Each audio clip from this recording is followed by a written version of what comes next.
Blessed love and peace. This is another deep dive.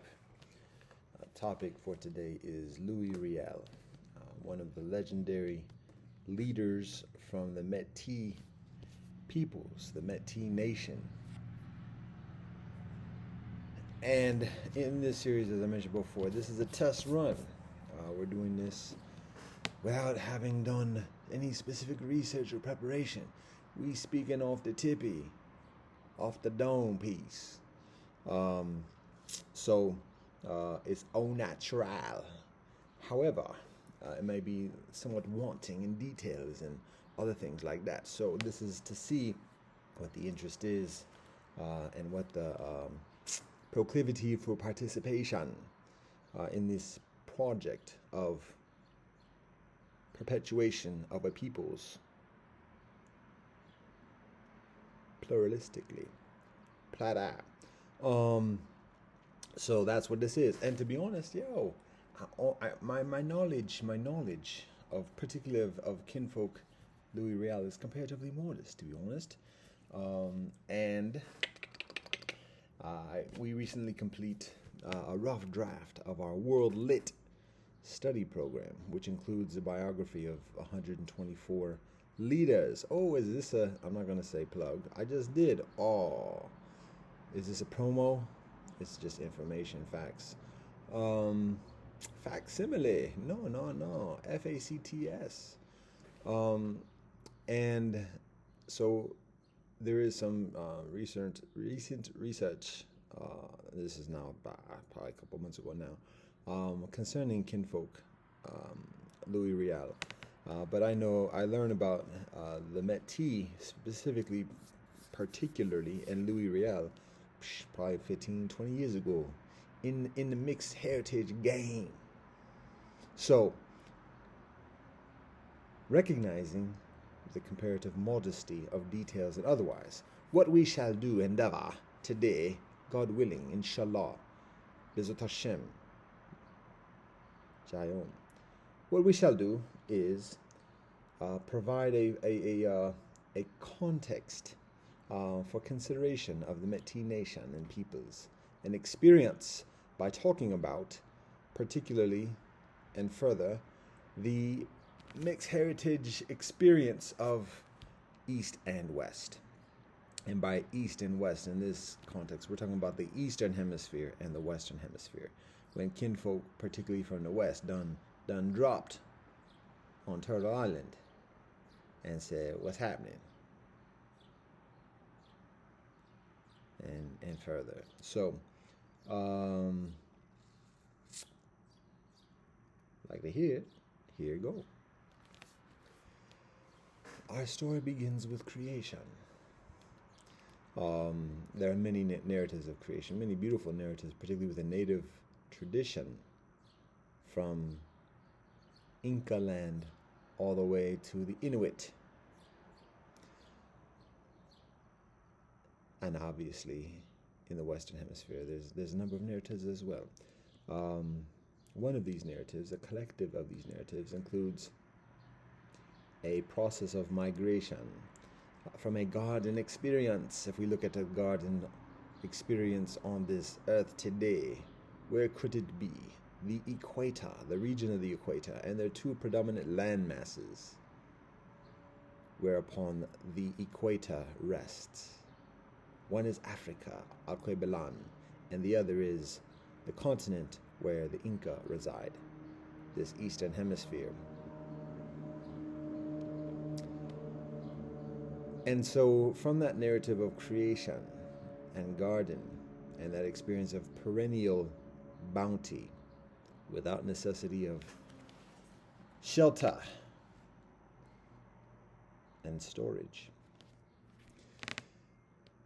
there is an intuitive narrative, an intuitive collective narrative, where life begins and migrates from these garden experiences, one being the rainforests that are proximate with the Inca on this Western Hemisphere, and the other being the Great Lakes and rainforests of Central and Eastern Africa. In that intuitive collective narrative, science kinfolk suggest, through recent ages, the migration of kinfolk from the Eastern Hemisphere. It would be nice to have a map. That would be something to include. Visuals. But if you can imagine Africa, and if you can imagine Africa, we won't do upside down or sideways now because most people see it from a northern perspective. So we'll just work with that frame of reference at the moment. If you can think of Africa, imagine Africa. Look at Africa. You can have your own map. How about that? It's a participatory, interactive, multimedia experience here. Yeah. You can look at Africa, Alkebalan, if we're going to use some further indigenous language, Alkebalan, and you can see the extension from Africa through Asia, extending through Siberia, and then from Siberia to the Inuit. Well, it's actually the whole north is pretty much Inuit, but from the land contemporarily known as Alaska.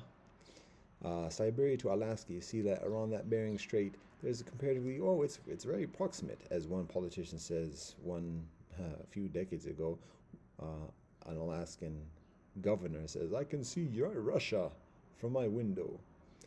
It's not necessarily hyperbole, can't speak from experience, but that's how close it is. Science suggests there being a land migration, people walking, that there was at some point land connectivity that facilitates transportation by the PD. Wow, that's what pedestrian methodology of transportation, walking, from west to east. Excuse me, reverse that, rewind from east to west. Was that a mistake? Was that just, no, it could be from east to west too. How about that? Let's not be so presumptuous with our biases. Anyways, but that's what science says today. Today, we know how. All right, this is not commentary. This is story time. So from west to east, I just did it again, didn't I? Yes, from east to west, whatever.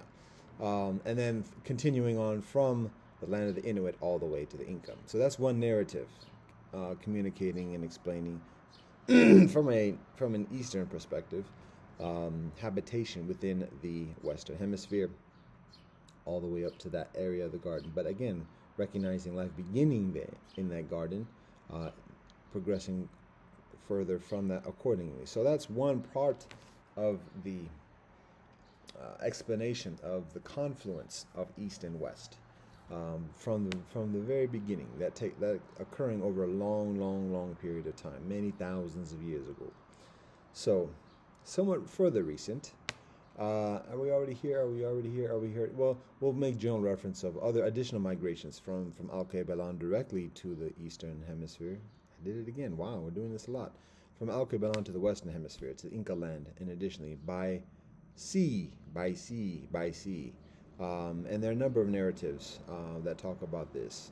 We can talk about the narratives of migration that are further substantiated traditionally, and further that continues from Southeast Asia through the Pacific Islands, and then continuing on in many respects.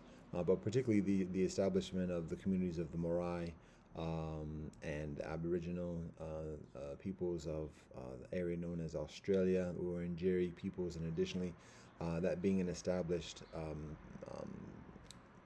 migration from Southeast Asia, and many confluences and circulations in that respect before, way before the arrival of kinfolk from Europe or Iberia.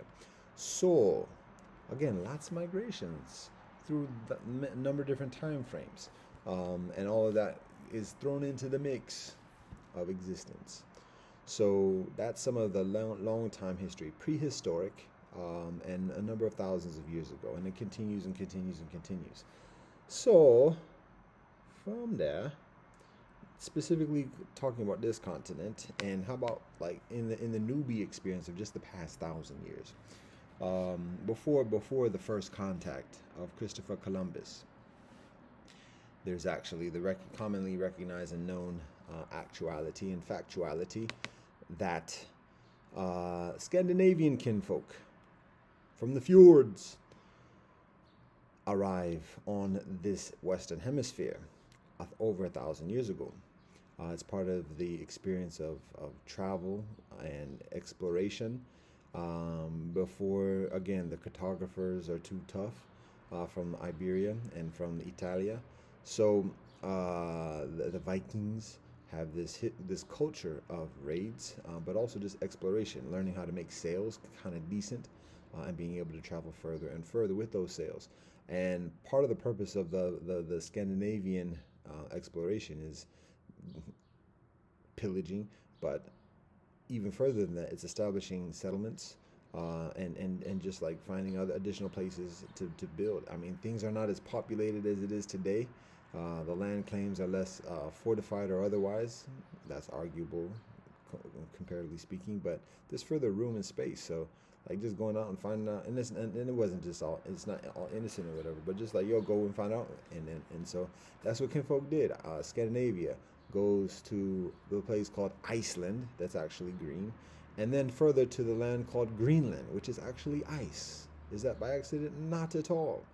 So, and establishing settlements, and eventually, like, colonizing at least Iceland, and then eventually Greenland, accordingly. And in that process, settling, it's a gradual process. So finding land. Oh, we found land. Let's set up a shop here.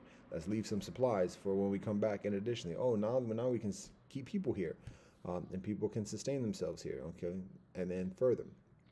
So that goes from, if you're looking at the map again, you can see Iceland is further proximate with Scandinavian North Sea. Then it continues a little bit further to Greenland. Okay, Leif Erikson. Actually, it would be Eric the Red, and then Leif Erikson, because Eric's son suggests the son of Eric, and that's who he is. Those are some of the explorers. Those are some of the travelers. And so, again, established in Greenland. And then guess what? Greenland ain't that further from the area known, well, we'll call it, again, Inuit and Algonquin, and additionally, but the northern area of this Western Hemisphere, also known as, through the imperialist settler name of Nova Scotia, and is it Labrador, and some other things like that. So the northern part of Canada, the northeastern part of Canada, Scandinavians establish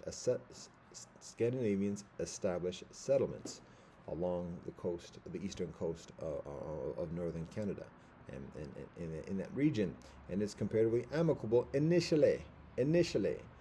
Yet, for some reason, the general common history that is known is that the settlements vanish, stop, and there's an absence of direct activity on this continent proper for the next few centuries in terms of east-west kind of experience, whatever. Now, during that time, Scandinavia still inhabits and builds even further in Iceland specifically, again, further practical and proximate, as well as lightweight with Greenland. There's some off and on experience with Inuit and Greenland, but it is comparatively continuous compared to the proper continent landmass of this Western Hemisphere. Got it that time. So there's an absence for a few hundred years. Now that was over 1,000 years ago, thereabouts. So again, for a few centuries, it's comparatively quiet on the Western Front. Wow, that's a little bit of a strained reference right there.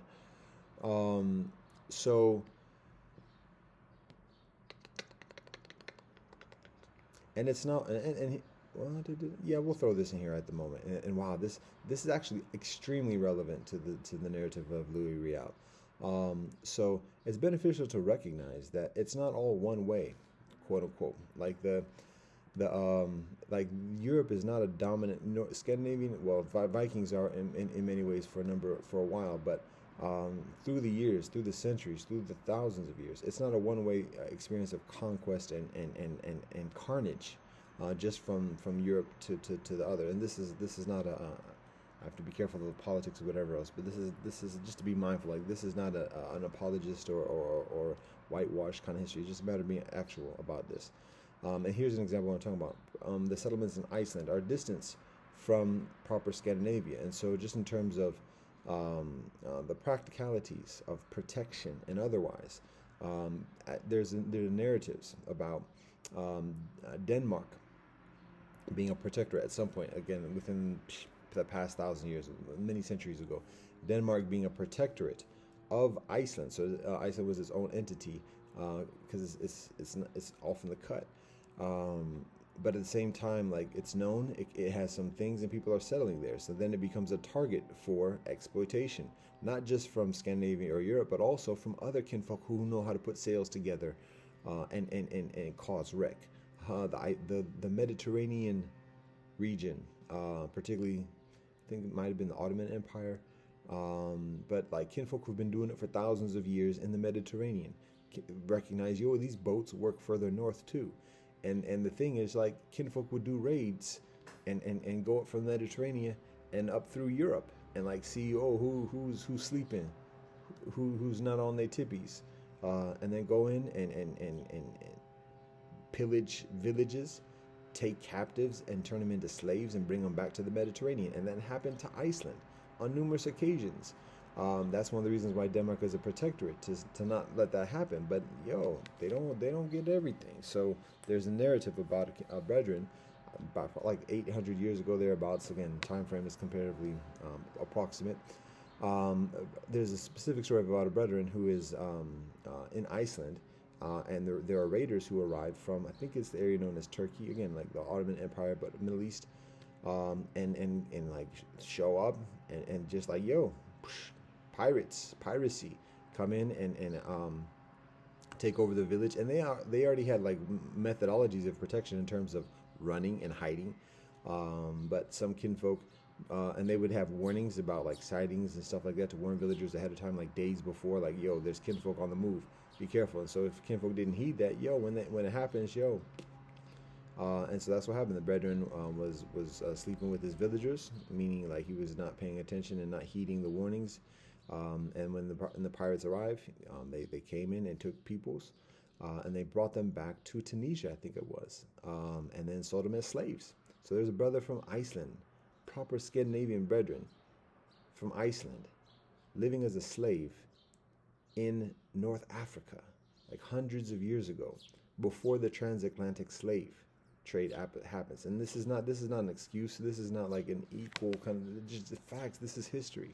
And why you see, one of the reasons why you see kinfolk with Nordic phenotypes, blonde hair, blue eyes, light eyes, who are like indigenous for centuries in North Africa and Iberia. And additionally, now Vikings also did raids and whatever in Iberia as well. So there are a number of reasons why that is. Through Italia, and additionally, well, there's also the whole thing with the Visigoths and whatever in Italia. But point is that the raids and everything was not it was an equal opportunity type of thing for kinfolk who had sails and swords, and they go in numerous different directions. So anyways, that's part of the history and part of the context of exploration, exploitation, and otherwise for thousands of years, and particularly for a number of centuries before Columbus. How about that? I guess the actual phrase would be before the Mayflower. So anyways, so that's some of the history, that's some of the context, and that's some of like the back and forths, the migrations and the narratives, the experiences, the beefs, and otherwise. All right. So then, obviously, there's the first contact about 500 years ago, in the middle part of this continent, or the middle part of this hemisphere. Well, yeah, middle part of this continent, hemisphere type of situation. Taino land, the Caribbean Ocean, the Caribbean Sea, where Christopher Columbus first arrives 500 years ago, and then the whole history of colonization from that point. Oh. Side note, again, another side note, when we're referring back to the Nordic, the Scandinavian settlements in northern Canada 1,000 years ago, there's a native explanation of what happens, the vanishing, and the explanation shared by elders and our native community is that, again, the land of Algonquin, particularly, most proximately, where those settlements are established. I mean, Inuit are there, Anishinaabe as well, in the vicinity. But what is shared as a part of traditional knowledge is that initially, like there's no problem with the Scandinavian kinfolk inhabiting and residing in those places. Small numbers, comparatively distinct or whatever. Obviously, speaking a different language or whatever, but it's part of the native culture is accommodation and otherwise. So that's how it begins. However, as the settlements continue, the Scandinavian kinfolk are living here. There's an observation of the behavior and an observation particularly of the hedonistic behavior, and native kinfolk having concerns about that, and because of that, killing and just saying, "No, I can't have that here." And just now, this is not meant as like sensationalism or um, provocation, whatever. Just this is again part of the understanding of history. So that all of this factors into the conditions of the Métis, because this is part of the the long-standing rootedness, the learning process, the meeting and engagement between civilizations, from a very primal and hedonistic experience on both sides, to increasingly um, close and complex and intertwined experiences. Trade going on the whole time, taking advantages, sharing advantages, and further. So this is all part of the history. This is all part of the relationship. This is all part of our heritage, as mixed people, particularly, and as Métis specifically. So um, I guess it's beneficial to actually identify what actually Métis means, for those who are just learning. Métis is a term that refers to peoples who are mixed heritage between native and predominantly European heritages, lineages. So within the native experience in the Western Hemisphere, um, there are basically three types of mixed heritage experiences. One is mixed heritage between native and European, and that European being English, Scottish, French, somewhat German, Deutsch, Dutch, lightweight, and we'll get into further, God willing, we'll get into further like specification of like what each of those means, because it's not just a hodgepodge. Like there's actual reasons of each of these types of mixes that are distinct from each other.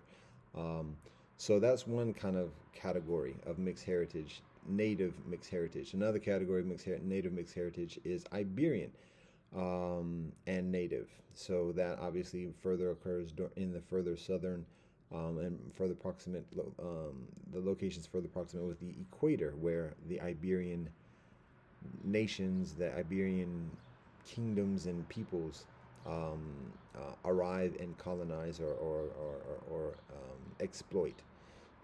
So that would be from Mexico all the way to Brazil, Argentina, Chile, and in the native kinfolk terms, in the proper honest terms, that goes from the land of the Aztec and the Mayan all the way through, like I said, Inca, to the Yanomami, the Guarani, the Tupi, and along the southern um, peninsula. Um, so that would be the or that would be like the predominant location for the Iberian native mixed heritage experience, and much of the Caribbean as well. And then the third type is the Afro native experience, or the native Afro-kin, okay, Belon experience. And that actually exists around the hemisphere. Excuse me, yeah, around the hemisphere. And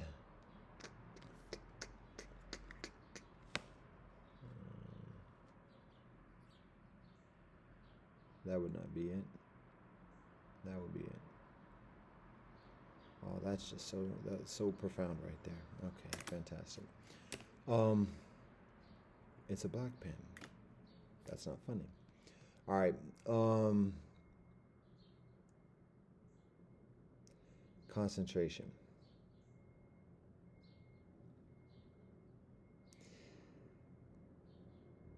The experience of native African mix exists as a paradigm throughout the hemisphere, from south to north, amidst the Iberian-speaking communities Latino, Espanol and Portuguese from Brazil, and all the Spanish-speaking places, Colombia, Venezuela, Peru, Mexico, and otherwise, all the native lands of the the Mayan, the Aztec, the Inca, Guarani, and further. And it also exists within the northern hemisphere, where the English predominantly and the French, well, actually somewhat less so the French, but particularly where the English set up or imposed shop, which is America, and particularly along the eastern coast. And this goes from the land of the Seminole, Muskogee, Cherokee, all the way to the Mohawk, even lightweight to the reaches of the Algonquin, in the northern part of this northwest quadrosphere. So, anyways, it's interesting. I mean, obviously, it's very logical that the northern European native mixed heritage is in the northern part of this hemisphere. The Iberian native mixed heritage experience is predominantly within the southern part of this hemisphere, and the African native mixed heritage experiences throughout, because Africans are slaves by both equal opportunity exploitation, and thus the mixed heritage occurs accordingly. So there are a lot of different narratives, and there are a lot of different stories for another time concerning all the different mixes, and each one happens through different reasons, specific reasons. There's shared experience and even shared boats, but there are a lot of different reasons and pretexts for the relationships that emerge, and the children that are born, and the communities that are established in each of these respects. So we're talking specifically about the Métis, which is predominantly native and European, around in the area known as Canada today. And particularly within the interior of Canada, the region of Canada, the interior region of Canada. So it's further north, it's further remote from the coasts experience, and it occurs through centuries of experience of predominantly fur trading, and a lot of like individual narratives of individuals, fur traders coming from Europe, migrating into the interior of the of this continent, traveling the rivers, getting ingratiated with native tribes, Anishinaabe, Ojibwe, Cree, and further, and making agreements of just like doing their own thing, trapping animals for fur, and then bringing those furs back to outposts, selling them, and it's a rather lucrative trade. And the furs are very coveted in Europe, where it gets cold too, similar climate. And so it was a very viable livelihood to be a fur trader, and to have that knowledge that's translated from the heritage and knowledge of in Europe, and applying it to the conditions that are very fertile and vast within the Western Hemisphere, particularly Canada, the northern part of even reaching into the Lakota areas, but that's a little bit further south. So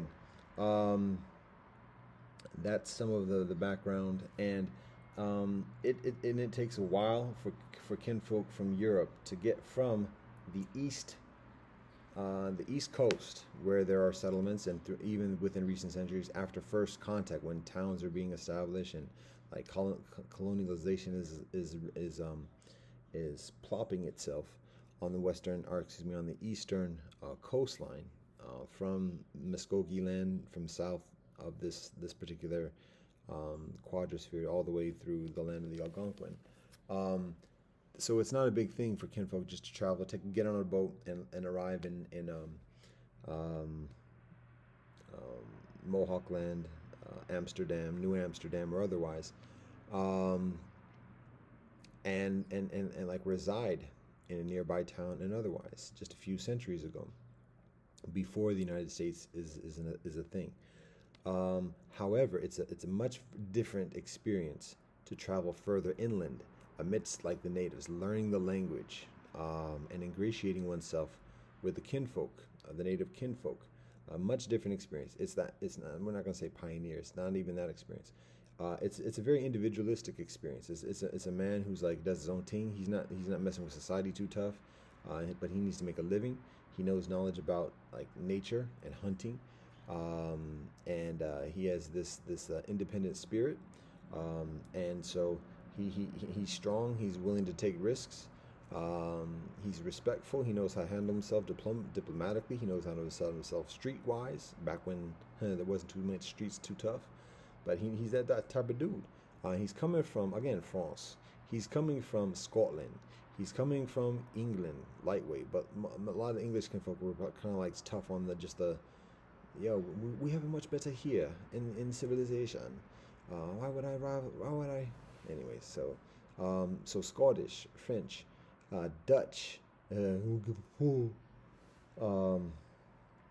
that type of experience.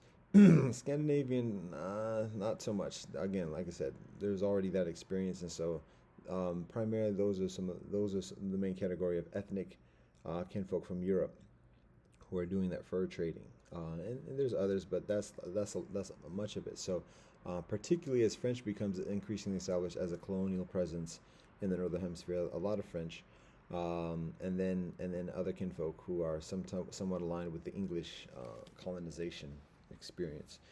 And these are brethren primarily. These are brethren who are going into the inland, traveling the rivers, getting in a canoe, getting in a boat, knowing how to navigate rivers. Again, coming from an experience, particularly from the Scandinavian migrations of Europe that travel the rivers and know how to know that life about living with the rivers. Now we're doing it on another continent and a very different, a whole nother land, but at the same time similar climate and otherwise. So navigating the rivers, meeting people, learning languages, getting that fur, and getting that gold, and making a life. And meanwhile, meeting a woman and saying, okay, making agreements with the tribal peoples and saying, I'd like a wife right now. And then it being done, having children, abandoning the children, continuing in that individual dolo lifestyle, maybe visiting here and there. So that's the situation. Now, one side note, and kind of like put this in context as well, because this is also very relevant. What is taught is that even before first contact, before there is that experience of the European invasion of the Western Hemisphere, there is a native wisdom that sees this vision of invasion, and this is taught and shared within Anishinaabe culture and tradition, Cree, Ojibwe, and additional peoples. And the vision is a warning of the arrival of invaders, and a direction, a guidance to go further inland. So Anishinaabe, and even the Cree and Ojibwe originally inhabit the areas further east on the Western Hemisphere, so further close to the coast, around the Great Lakes. The huge experience and culture around the big lakes here on this Western Hemisphere.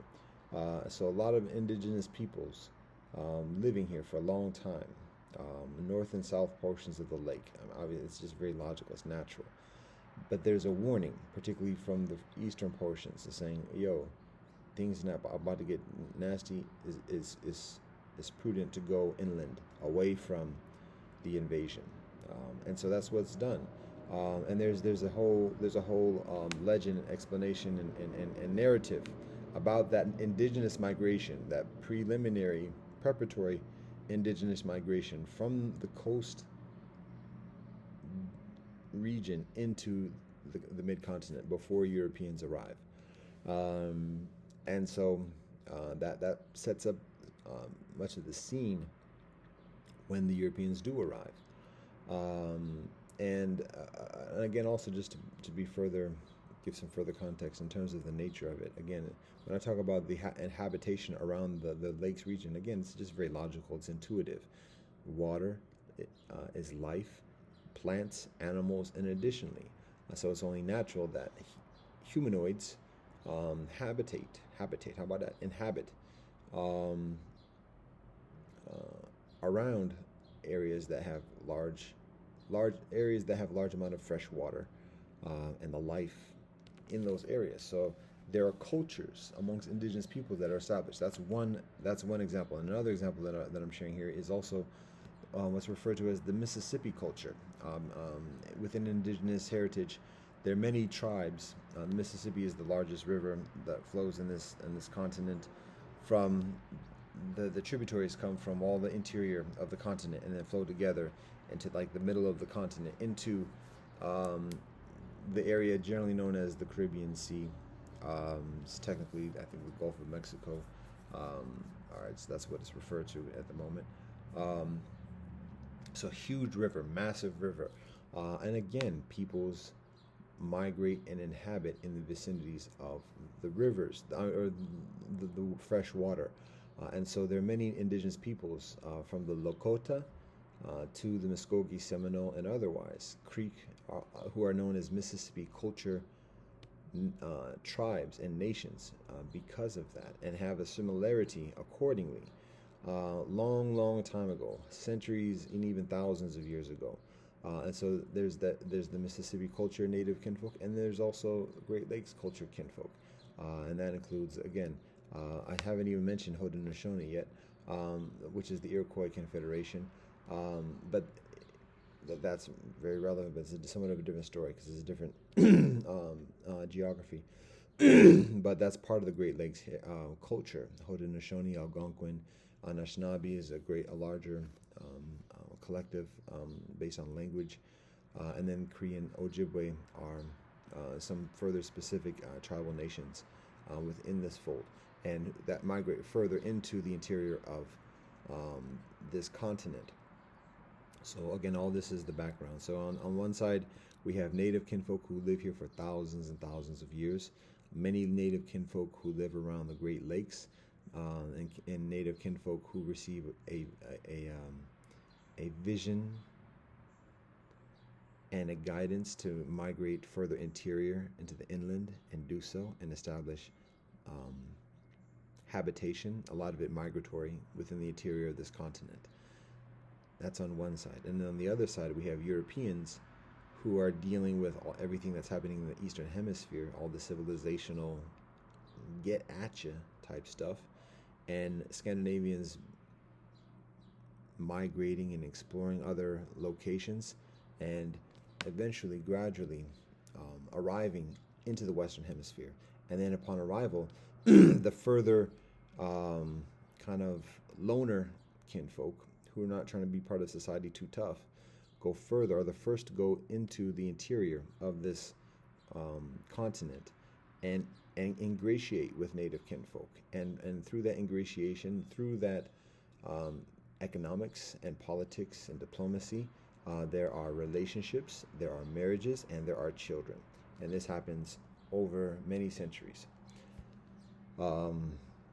And eventually, these children are born, mixed heritage, European and native. And in native culture, it's not that big of a thing. It may not necessarily be the most like high-standing kinfolk in the crew, but it's not that big of a thing, and it's not that's not much of a differentiation from the norm of native culture. And again, many of the children are not necessarily outright abandoned, but just the men are living very tough lifestyles. It's not easy living out in the wilderness, just camp style, day in, day out. That's tough to raise children in, particularly when one is not native, when one is not indigenous to the land and has the diplomacy and otherwise. So the children often stay with the mother, with the tribe, whilst the European man continues making his dough and contributions, perhaps sometimes here and there. And the initially in the first generations, the children grow up native and learn native language, and further. And as this becomes increasingly a thing, and as the migration from Europe and additionally becomes further numerous, there are further and further children born, to the point where now there's some type of regular collective knowledge about European heritage and language. In certain ways, it's advantageous for native tribes to have somebody who's a speaker of the other language, but at the same time, it becomes further and further. I'm not gonna say whitewashed. You have to be very respectful. We're talking about ancestors here, so we have to be very careful about how we utilize our flippant conceptualizations towards ancient experiences. Our flippancy might be a way of dealing with contemporary difficulties, but we have to be mindful of how we apply that comparative lack of deference, that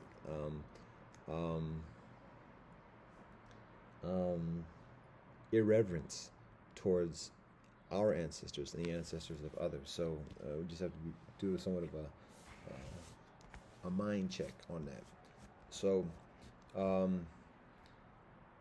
the kinfolk, who are the children who are born from these marriages, generation after generation, and increasingly collectively, become an increasingly distinct people, and with a distinct language, customs, that's in many respects native, genuinely, authentically, but at the same time also brings in like these new experiences from Europe, and again with the social distinguishing becomes further prominent, and resentments from the betrayals from the collectives becomes increasingly applied towards individuals and held against individuals, and so there's an increasing incentive for individuals to just self-protect, and work together in terms of like just being like, yo, we are our own clique kind of thing.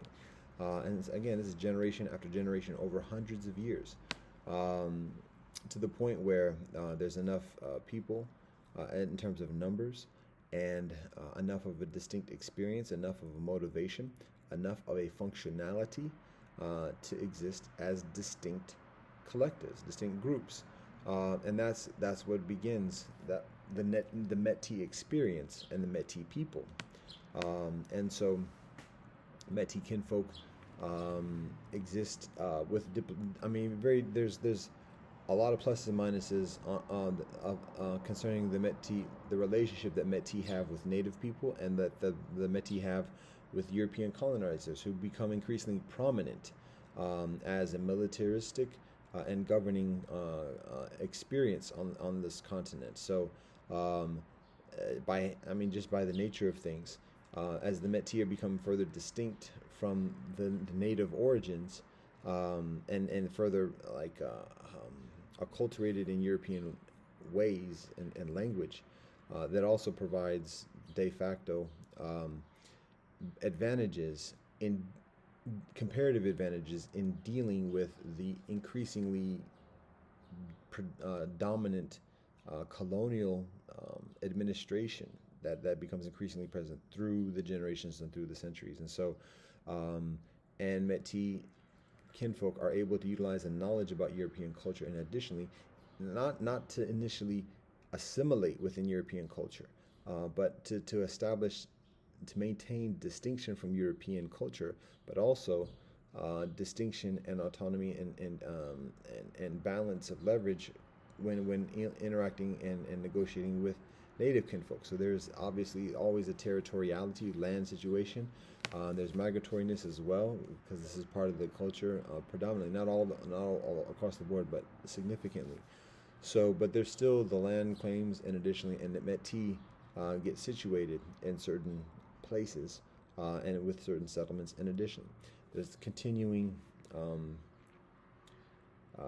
striving and vying with each other on the different sides. Métis establish distinct customs that include music and dances from European culture as well as from native culture. There's an invention even of like a Métis engineered wagon as an example of the ingenuity and the functionality, the practicality, and the economics. So Métis become increasingly established as a community, culturally, linguistically, economically, militaristically, and politically. And this is through the process of many generations, with positive and negative experiences of relationship both with native kinfolk as well as with European kinfolk. And this is where Louis Riél emerges, just although 2 centuries ago. And so Louis Riél is born within the Métis community, which is already established, which is already for a long time, many generations before him, but is still vying for stability and recognition, and standing amidst the binary of native and European. And this is predominantly within the French version or the French experience, and that plays a role because French and English have their own vying for the colonial administration and exploitation, and so that plays into the politics between the Métis, which is a French word, and the Canadian government, which is a continuation of the British crown. So there's all types of divide and conquers in these situations. So Louis Riél is born within these conditions, and he emerges as a leader amongst the Métis people, in establishing further the recognition and standing of the Métis community. There are battles. There are military conflicts between the Métis and other kinfolk, including the British, and it's beneficial to recognize that even just 2 centuries ago, Canada isn't some just like United States is not a superpower, and Canada isn't just some given kind of oh, it's Canada, so we have to do this. It's not like that, particularly 2 centuries ago. So the native nations are well established, and so that just having that mindset, it's like the native, the standing and the power, the legitimacy and the authority is strong, and it's not just a matter of well, I'm just going to have to give in to no. And again, 2 centuries ago, the colonial powers are becoming further formidable as well. So it's a genuine vying of power groups, and Métis become also further established in that. Comparatively modest in terms of the numbers, yet have a balance of technology and knowledge, and indigeneity to hold one's own. And so, speaking a little bit in generalities and circles, but those are the conditions that Louis Riél is born into. He emerges as a leader. There are a number of conflicts between the Canadian military and native kinfolk, as well as the Métis, and so my somewhat general rendering a few seconds ago is an endeavor to recognize that when somebody is fighting against Canada, to recognize that Canada has less standing than it does at this moment. So it's not just some kind of rebel type of thing or whatever, but it's actually further along the lines of sovereignties competing against each other. And Métis being one of those sovereignties, even in a nascent form. It's actually further established, longer established than the Canadian government, actually. So the reason why I say that is because eventually Louis Riél is charged with certain notions of the Benedict Arnold thing. What is it called? Betrayal or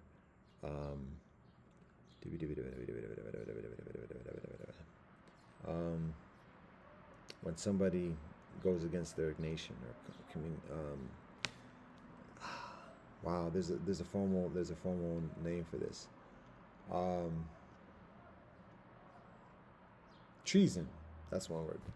So Louis Riél, I think one of the formal charges against him is treason, against Canada. But again, it's mal applied because Canada is without that type of established authority and standing to experience treason from such a kinfolk. Anyways, there's a specific scenario where, as a leader within the Métis community, particularly within the interior of the continent, there are captives. Like there are rebels who are fighting against the Métis, particularly from Europe, and there are captives. Like there are people who are captive and who are charged with offenses against the Métis nation, serious charges that involve th- that um, involve the death penalty, and additionally serious charges of European agitators and rabble rousers or whatever else, just like that would be held against the United States or the Canada government. So the Métis government in these conflicts with Canada and with others have capture prisoners, and some of those prisoners are rather vile and violent. And so at one point, Louis Riél proclaims the intention of executing one of those prisoners who is Canadian, and it's done. So, and for that particularly and for other reasons, then Canada has further beef with Louis Riél. And so at one point within one of the conflicts, Louis Riél is captured. And then he is put on trial, a tribunal or whatever, and for that reason, he also is executed. And so, but by that point, he already leads the Métis kinfolk in an experience of sovereignty and independence from assimilating within the Eurocentric culture and exploitation, to be distinct peoples as Métis. Now, I recognize I'm kind of, again, it's generalities, and it would be helpful to say, so, but what does he actually do? How does he become a leader? And additionally, this is where it becomes beneficial to do the further research and details to have that prepared. So I'm just going from what I know off rip. So that is what is established, again, over around 2 centuries ago. And from that point, the Métis nation continues. The conflicts continue. The culture continues. The songs and the dances continue. The commemorations and memorials and honoring continues. And the legacy continues. Métis have a distinct culture in terms of French speaking as well as English proficiency, and as well as native.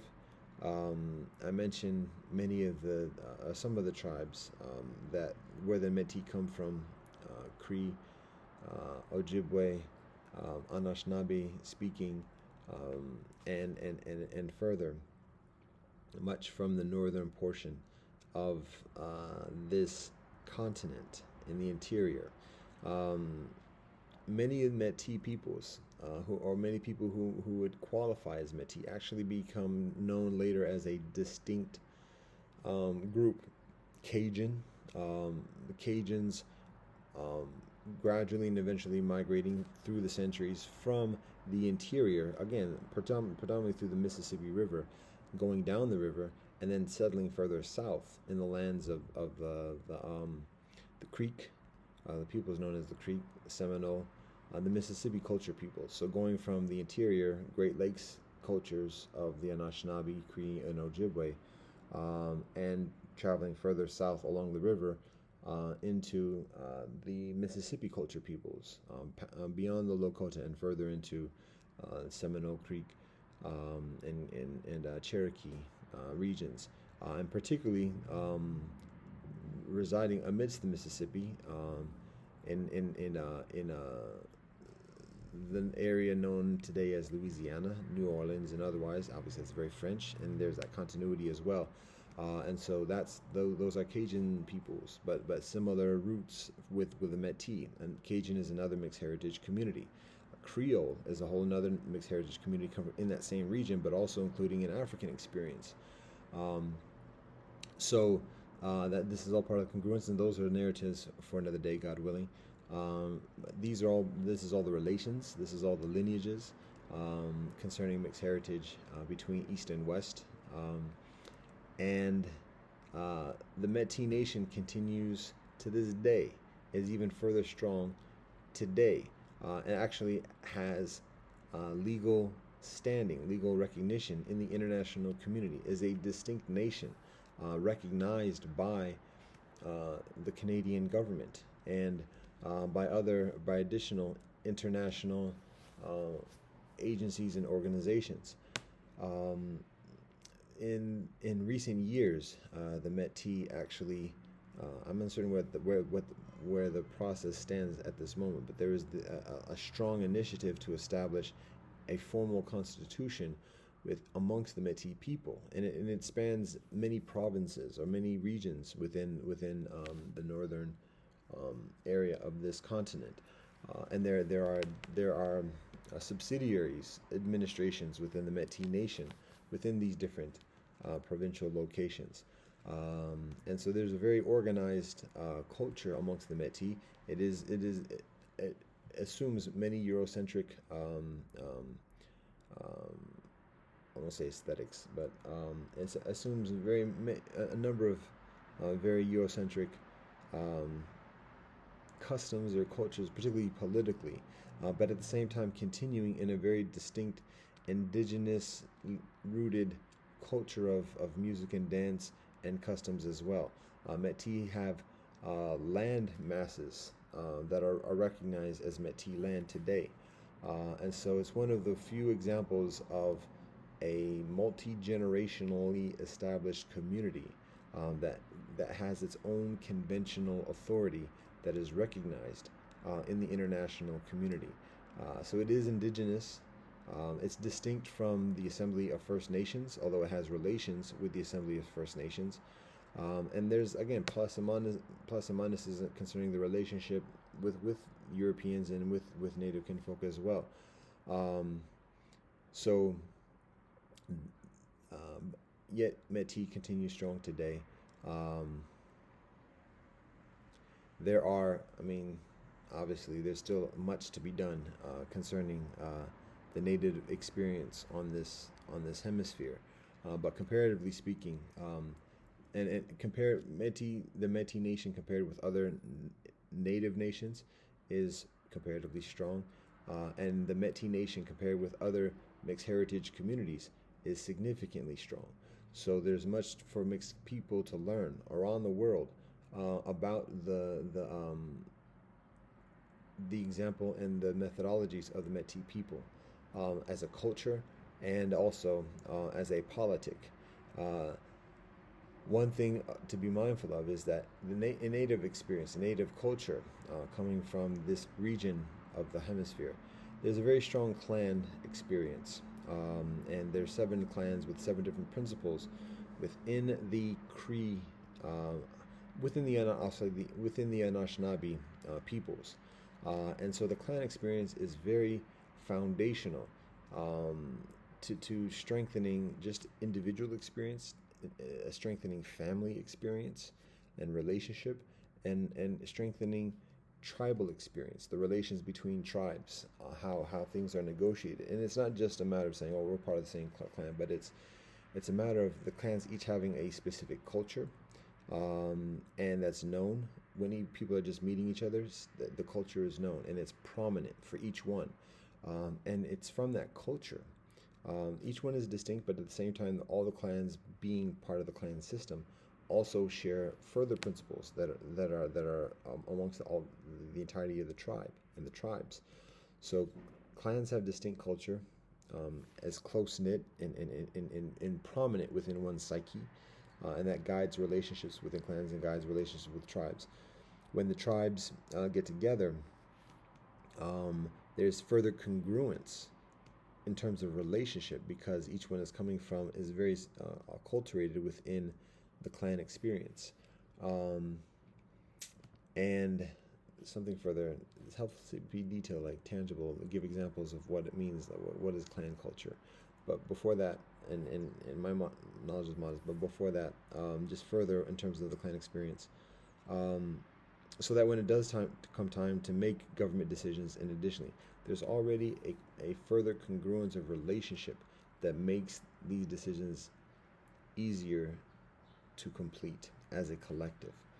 There's already an established understanding and respect, and recognized sense of collective purpose, that enables kinfolk to quell egos further, and be further amenable to compromise and working with each other, trusting in that shared collective purpose and experience that comes from the clans, that comes from the mothers, the Moors, who are the matrilineal, by and large, progenitors of clan and clan experience. So when people sit down at the table to negotiate diplomacy and military and economics and otherwise, even when kinfolk are speaking different languages, even when kinfolk are coming from different tribes, and even when kinfolk coming from different clans, there's still a shared recognition of the basic foundation, the basic fundamentals,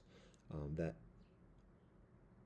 encourages and inspires each one further to be proactive in finding mutual solutions, for the next 7 generations and beyond.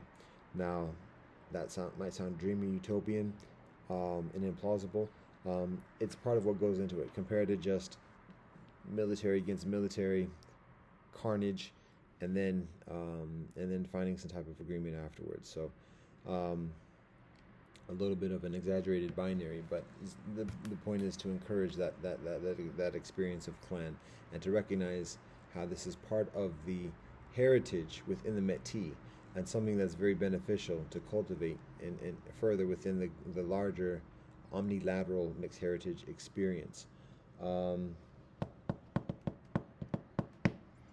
So that is some of what we know about the Métis kinfolk today. Again, somewhat generalities. No notes, no research. Oh, look at how much we know. No notes. No notes. No notes. And again, this is a test run. This is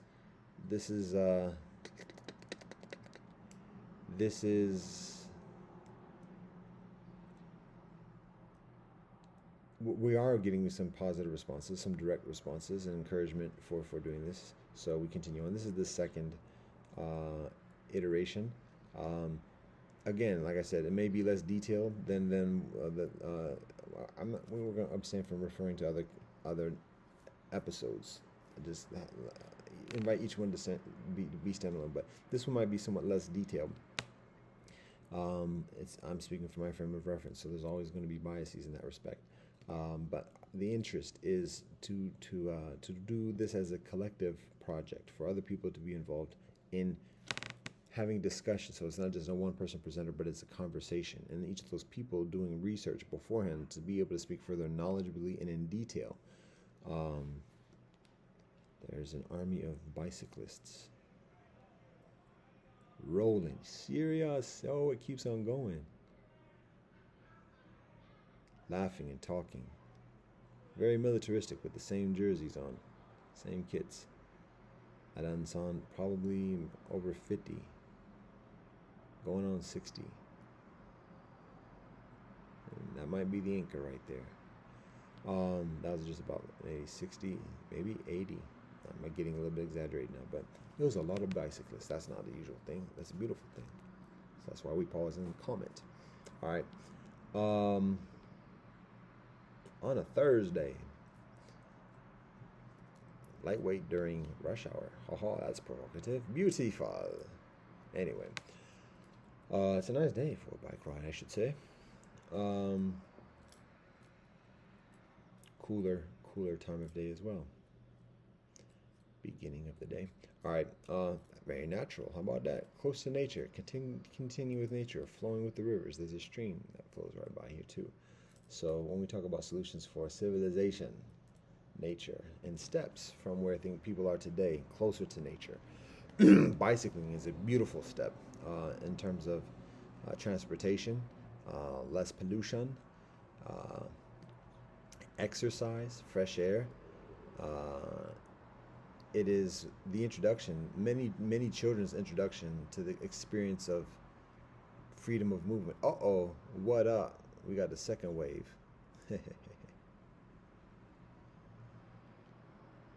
What up? All right. It's a beautiful thing. So when we talk about native experience, we talk about Métis experience. I mentioned like the wagon is a huge invention, and there's a particular two-wheeled wagon that Métis engineer and innovate for working with the plains, and additionally because in that time, like in indigenous culture, the wagon is not big of a thing many centuries ago, um, but it's a very practical thing, and so one of the unique ingenuities from Métis culture is the construction of a particular type of wagon that is proficient within the plains of this continent. And in engineering that, now having an economic base for trade. Like, yo, you can use this wagon and bring all these, haul all these heavy loads in the migratory experience, whether one is trading, whether it's tribal peoples needing to pack up the TPs, and additionally, and here's a wagon that can be toted by a horse or otherwise, to do much of that. So to deal with the plains, to deal with the unique situations and conditions on the plains, and the climates and seasons. And so that's one example. I mentioned before, my knowledge about the dances and the music is compared to models, but I mean, it's if you think about like some of the Northern European kind of culture of the fiddle, and additionally, but then also having some of the drum, and that rhythm and cadence from native culture as well. And so that's some of what the Métis culture and music it is. Another wave of bicyclists. And so it is that necessary, haha. It is a necessary, maybe they're not doing circles. It has to be a different wave. Um, it For Métis people, it's like a necessity of having to find these solutions just to live. Yeah, we got another 80 or so, so we're over 100 probably at this point in terms of bicyclists. Métis kinfolk have to find solutions to live, and some of those solutions are just like kind of like cultural, like nondescript type stuff, and some of it is like economic, of like, yo, we're dealing with this problem from our native experience, and we've learned this technology or this methodology from our Eastern experience. So, yo, what if we do this? And then in doing that, yo, other people benefit from that as well. That's also part of the mixed heritage experience. The ingenuity, just the instinctive ingenuity of reconciling challenges towards communities that have been experienced for a long time, centuries, thousands of years even. But when having some experience from another culture, applying that lesson into another experience. And again, I mean, obviously, interculturality is not all positive and it's not all negative either. And one of the roles that mixed kinfolk, we're getting into the commentary part. This is where we get discussion, and in the comment, in the deep dive, there's the comment section as well, within the conversation. So, but just again, some of the guidance and reason for studying the legitimacy and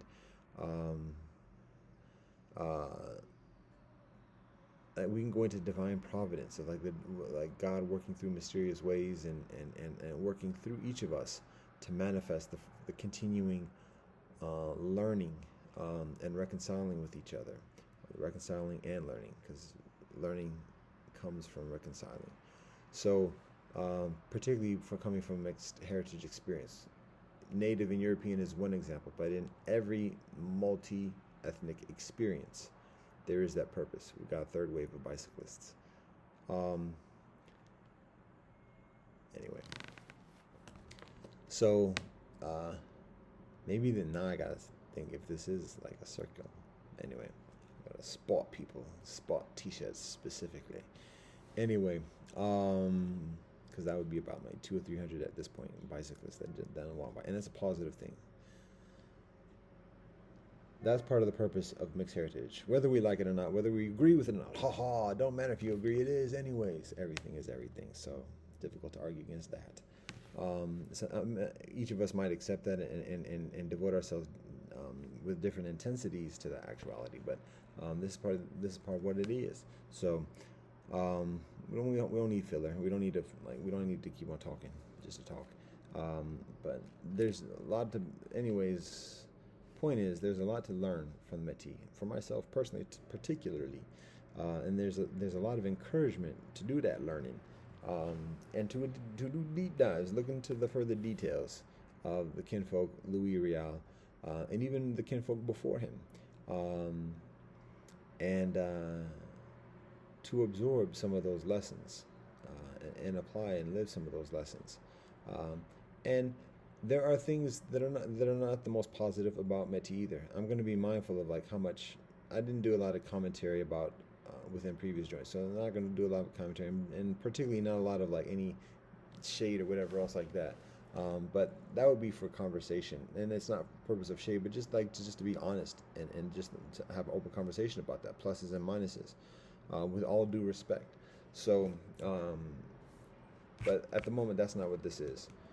So we just gonna keep it affirmational and productive, constructive,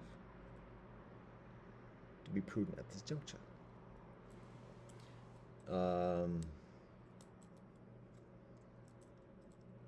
So say miigwech and aho and mado, and we give all thanks and praise to the Most High. Blessed love and peace in Rastafari.